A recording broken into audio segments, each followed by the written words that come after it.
Okay हा गेले 8-10 दिवस झालं लोकसभा देशातील सर्वस्व पद आहे. लोकसभा चालू आहे.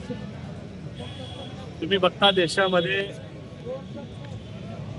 भारतीय जनता पार्टी सोडून सर्व खासदार एकवटलेले आहेत आणि ते खासदार दररोज लोकसभेमध्ये एकच मागणी आहे की पुलवामा हल्ल्यामध्ये जो हल्ला झाला त्याचे आरोपी आज सगळ्यात मिळाले नाही. ऑपरेशन सिंदूर जे तुम्ही गाजावाजा करताय पंतप्रधानांनी समोर उत्तर दिलं पाहिजे. तुम्ही बघा गोवालेचं भाषण बघा, सावंतजीचं भाषण बघा, प्रियंका गांधींचं भाषण बघा, आपल्या खासदार ताईंचं भाषण बघा.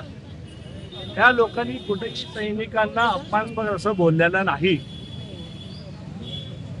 जे सोलापूर शहरामध्ये सासू आणि जावाईचं आंदोलन झालं, देवेंद्र कोटे जे आंदोलन केले त्यामध्ये भारतीय जनता पार्टीचा कुठे अध्यक्ष दिसत नाहीत, भारतीय जनता पार्टीचे नगरसेवक दिसत नाहीत, भारतीय जनता पार्टीचे दुसरे कोणी आमदार दिसत नाहीत.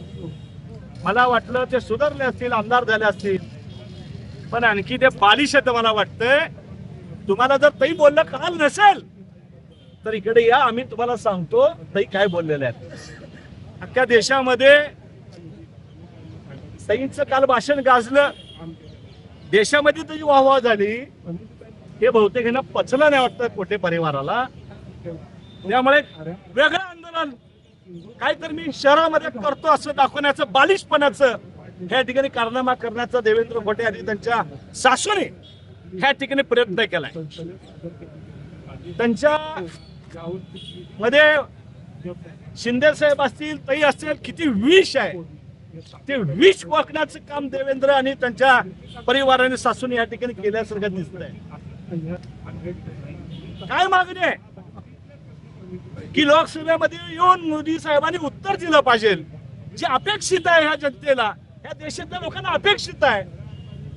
इकडं संसद भवन चालू आहे, तुम्ही बाहेर देशामध्ये फिरता, अहो तुम्ही देश वाऱ्यावर सोडता आणि परदेशी दौरे करता.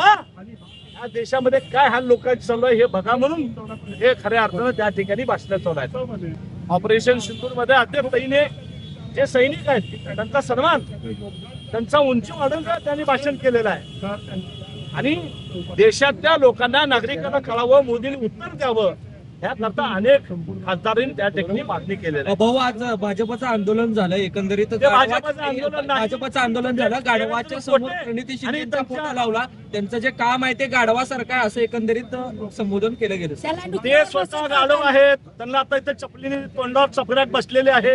आमच्या महिलांनी त्यांना चपलीने तोंडावर हाणलेले आहे. ह्याच्या पुढे तोंड आपलं, बाकीचे जे आमदार आहेत, शहराचे अध्यक्ष आहेत, नगरसेवक आहेत, ते असं वचा करत नाहीत. तुम्हाला कुठेही तोंड खायचं असं चपलीने मार खाण्याचं हे सवय लागले आहे तुम्हाला. आणि म्हणून तुम्ही ज्या पद्धतीने या ठिकाणी विष ओकण्याचं बोलण्याचं काम करता, त्यांचं भाषण ऐका. कुठेही सैनिकाला त्यांनी अपमानपद बोलले नाही. त्यांची मागणी आहे की मुख्य पंतप्रधान ही तोंड लपून फिरतात, त्यांनी सभागृहामध्ये येऊन उत्तर द्यावं अशी तैसे आणि संपूर्ण देशातल्या खासदारची मागणी आहे. तमाशा त्यांनीच करतायत. गेले वर्षभर झालं कुठलाही कार्यक्रम हँग करायचं. जे जुने आमदार आहेत त्या आमदाराला, जे मी किती खरा आमदार आहे, तुम्ही तर आजपर्यंत काँग्रेसचे पाणी भरलात. शिंदे साहेब वगळता जर कोटे परिवार काढलं तर ते काय करले असते सगळ्या सोलापूर शहराला माहित आहे. त्यामुळे आपलं तोंड सांभाळून देवेंद्र कोटेंनी बोलावं.